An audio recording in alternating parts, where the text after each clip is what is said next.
A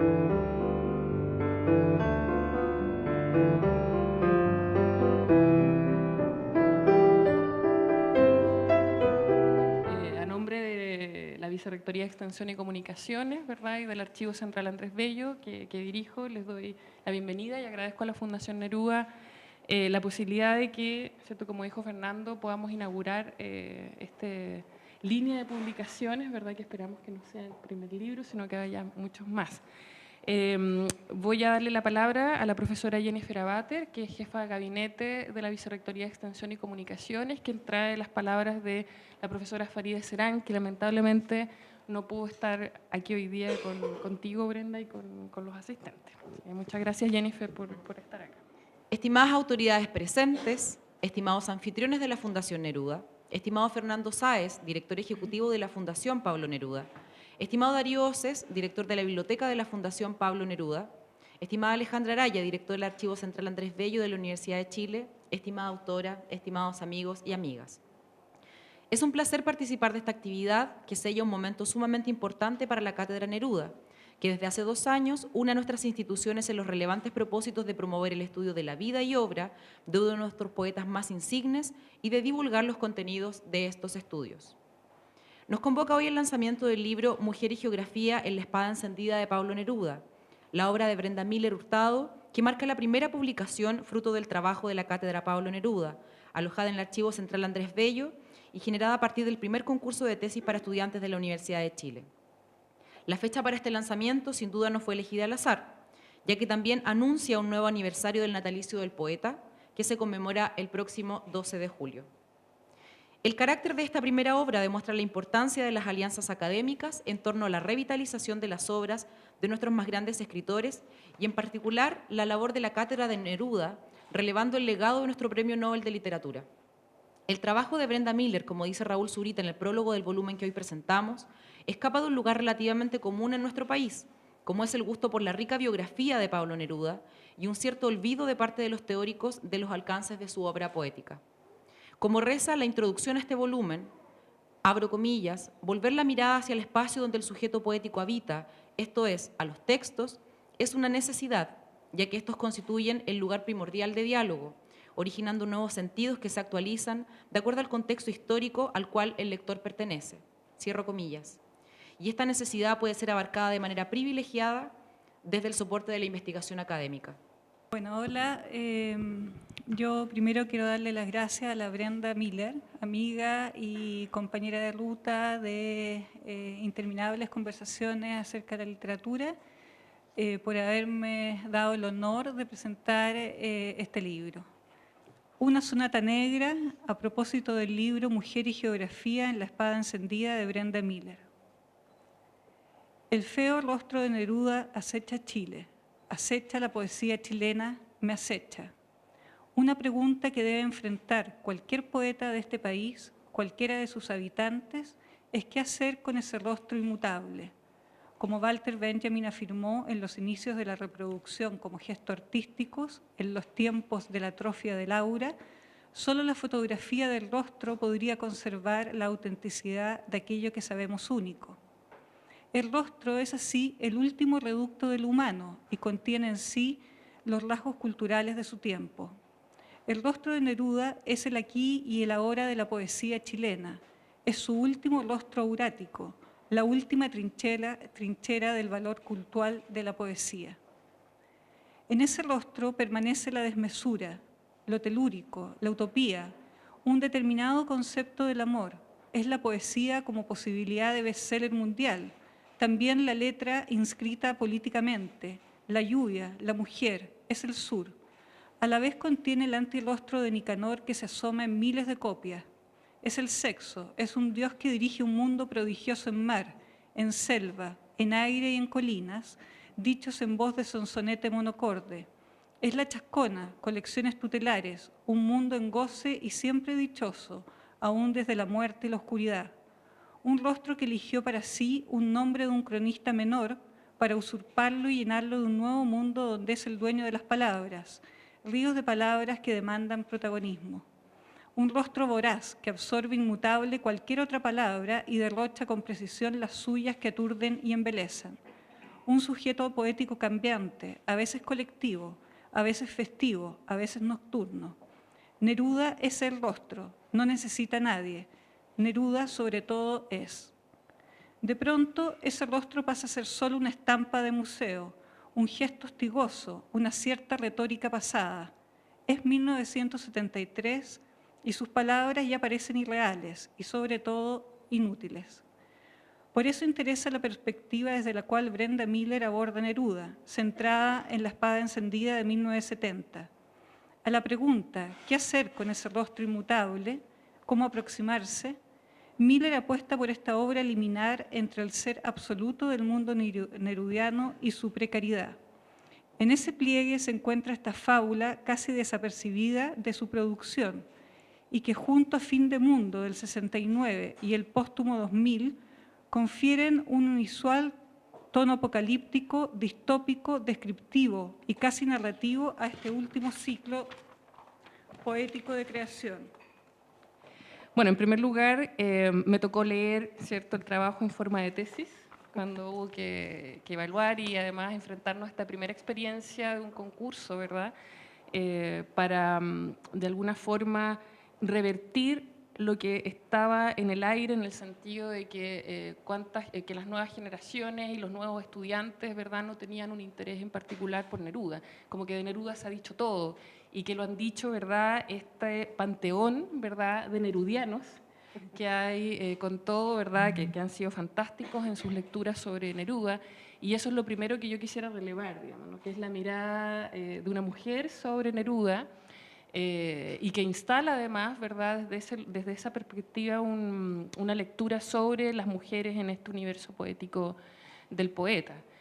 Lo otro que yo quiero enfatizar es lo que de alguna manera son como glosas a la lectura, que eso me parece que es interesante cuando un libro invita a comentar, cuando no solamente a tratar de explicar quizás lo que solo la propia autora puede explicar, sino que cuando, ¿cierto?, anima a que uno comente lo que está leyendo y se produzcan conexiones e imbricaciones con otras cosas que están sucediendo en el momento. Para mí, diríamos, como directora del Archivo Central, en el que tenemos parte también de este legado nerudiano en su biblioteca personal y en parte también de sus papeles, así, es muy importante poder generar, ¿cierto?, lecturas, miradas y abrir esos espacios para ese Neruda que, como decía Paulina, siempre está interpelándonos, ¿no? Además que quiero que lo escuchemos con la imagen además de estas situaciones liminales, porque Neruda no está en tierra, digamos, ¿no? Neruda está en el Instituto Médico Legal esperando, ¿cierto?, que suceda algo, yo decía, en un lugar frío, solo, oscuro, ¿verdad? Y quizás escucha esto. Se movía, era un hombre, el primer hombre. Se hizo los ojos para defenderse, se hizo las manos para defenderse, se hizo el cráneo para defenderse. Luego se hizo las tripas para conservarse. Tembló de miedo, solo, entre el sol y la sombra. Algo cayó como una fruta muerta, algo corrió en la luz como un reptil. Le nacieron los pies para escapar, pero crecieron nuevas amenazas. Y tuvo tanto miedo que encontró a una mujer, parecida a un erizo, a una castaña.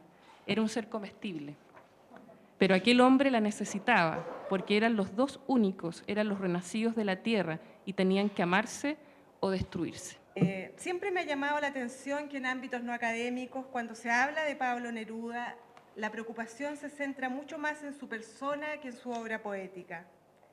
No en pocas ocasiones se escucha o se lee sobre Neruda en los medios de comunicación y ahí es cuando pongo atención esperando oír o leer algún comentario sobre su obra, ya sea positivo o negativo, sobre alguno de sus libros o de sus poemas.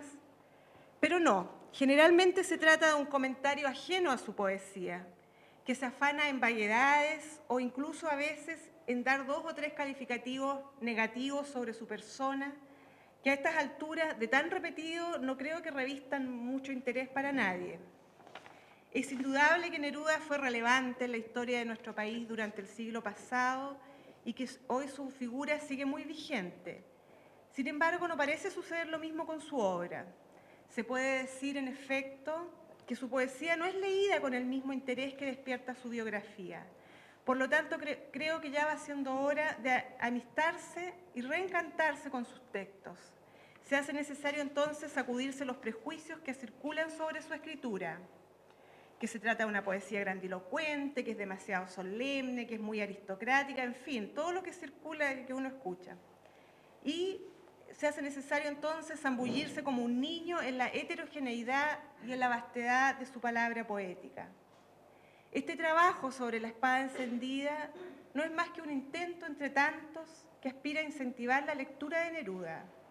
Se trata de sumergirse en sus textos, en cualquiera de ellos, para encontrar ahí al sujeto, al verdadero, no al de cartón piedra que yace en su anecdotario biográfico, sino a aquel sujeto que vive en su poesía, aquel que desespera buceando el nombre de las cosas y que al nombrarlas, nombra también el fondo de cada uno de nosotros. Neruda hay para todos los gustos, para todas las ocasiones.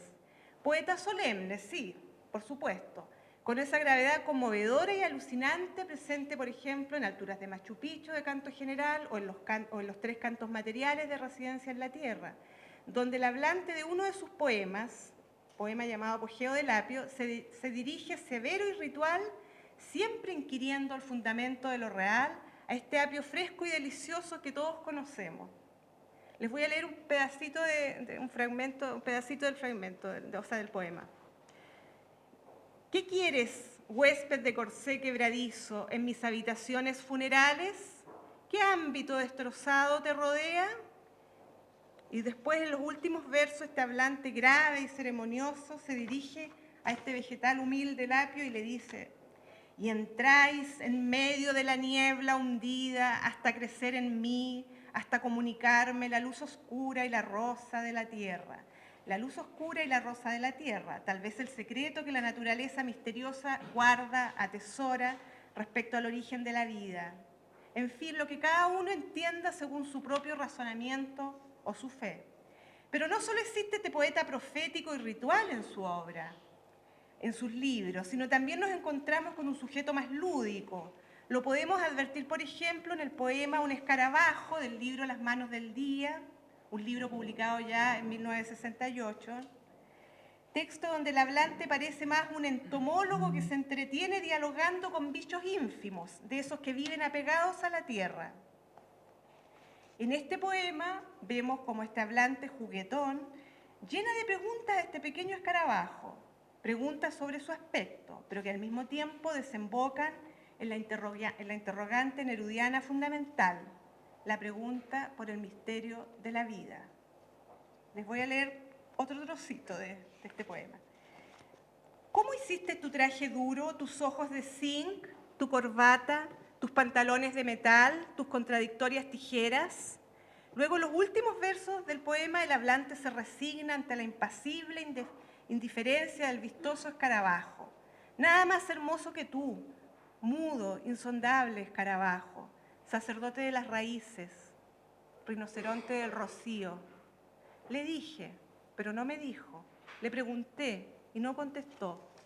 Así son los escarabajos. Vemos como en este texto ya no está presente el sujeto grave y solemne, sino que nos encontramos con un hombre más llano, quien tal vez debido al paso de los años se posiciona ahora con humor y más humildad frente a la falta de respuestas en torno a la existencia. Hay muchos textos más y mejores que dan cuenta de este hablante nerudiano menos grandilocuente. Como pueden ver, no hay un Neruda por descubrir, sino que son muchos y diversos los que pueblan su mundo poético. ¿Yo cuál descubrí en La espada encendida? Al serio, al solemne, por supuesto, al sujeto histórico, utópico, obviamente, que piensa refundar el mundo en este nuevo Edén en este nuevo Edén salvaje y solitario. Pero también a otro Neruda, que fue el que más me sorprendió, al más cercano, al más humano, aquel sujeto íntimo, inquieto, individuo angustiado que se sabe temporal y que presiente que se acerca el fin de su existencia. Pero basta de referirme a un solo libro. Como dije, hay que sumergirse y descubrir los sujetos nerudianos y sus mundos. Seguro que más de alguno de ellos tocará el fondo de cada uno de nosotros. Muchas gracias.